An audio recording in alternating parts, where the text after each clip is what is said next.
On n'intimide pas. Yéba, hein? Shalom. Je vais vous brosser en quelques lignes ce qu'a été mon expérience au début de mon mariage, avec ce monsieur tout noir, qui est mon mari. Je l'aime comme il est.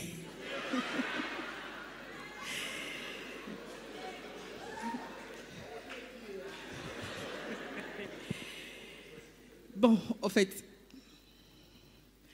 quand on est jeune, on s'est fait une autre idée du mariage, en se disant que bon, dans le mariage, tout est rose. Bon, l'homme fait ses 4 volontés et puis on s'entend sur les I et le O. Et au début, il y a eu ces problèmes de caractère. Comme le prophète l'a brossé tout à l'heure, moi, j'étais mélancolique. Ça veut dire que je vivais dans mon monde bien structuré, que j'ai conçu moi-même et je me sentais à l'aise dedans. Et je trouvais un homme qui était... En fait, ma prière à Dieu, c'était, je me disais, Seigneur, il ne faudrait pas que tu me donnes un homme comme moi. Parce que je me connaissais, je savais que j'étais une personne mélancolique, très renfermée, vivant dans un monde, je me disais, il ne faudrait pas que j'ai un homme comme moi, sinon notre maison, ce serait une tombe.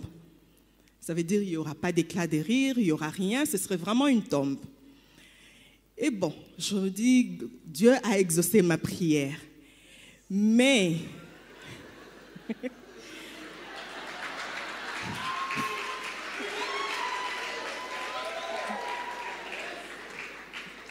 Mais entre Dieu a exaucé ma prière et vivre la réalité sur place, c'était autre chose. Déjà, j'avais devant moi un homme doux, câlin et consort, mais ce n'était pas le cas. Ça veut dire un homme qui vient, qui impose et ce qu'il dit, c'est ce que tu dois faire. Et pour lui, quand tu dis non, tu dois avoir des arguments. Et il faudrait vraiment des arguments pour le convaincre.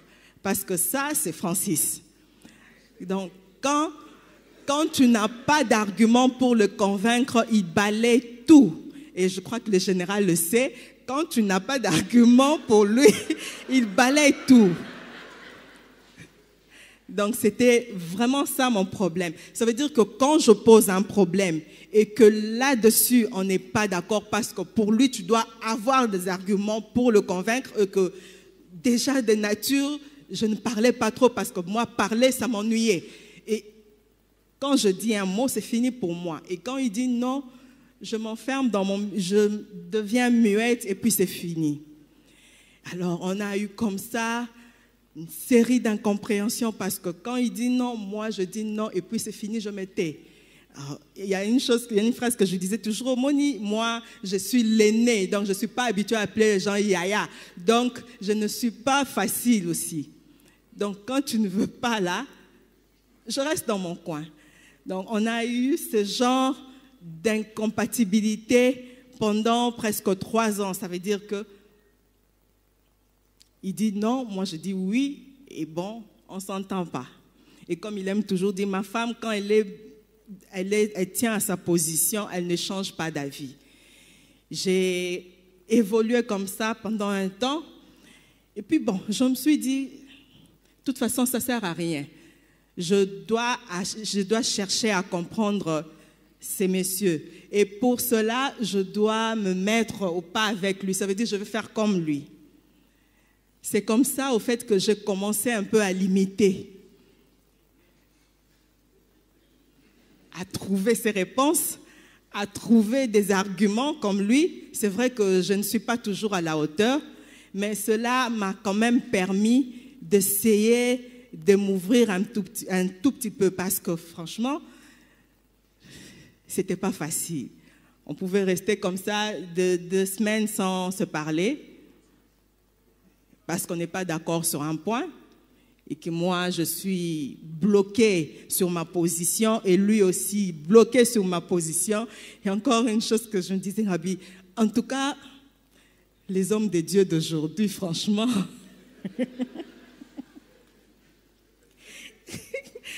je me disais ça en moi-même, je me dis, ça c'est quel genre d'homme de Dieu? Et puis,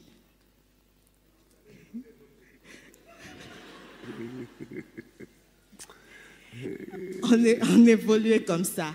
J'ai fini par me dire, bon, la meilleure stratégie, c'est adopter sa position, essayer de l'écouter un peu plus, essayer de faire un peu sa volonté, parce que là, il fallait faire sa volonté.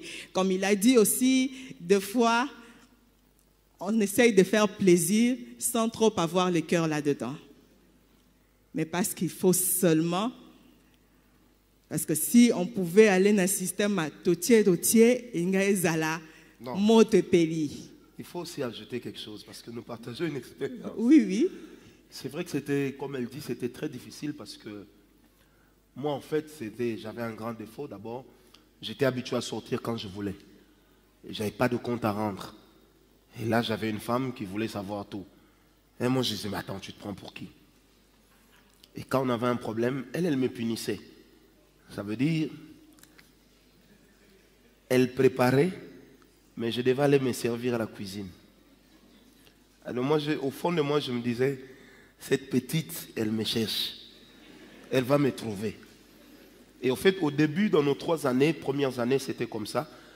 Autant elle a fourni des efforts pour entrer dans mon monde, autant j'ai fourni des efforts pour entrer dans son monde.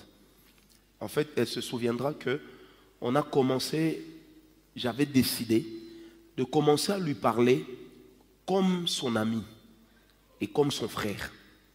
Et des fois, je lui disais, tu sais, là, je ne te parle pas comme ton mari, je te parle comme ton frère.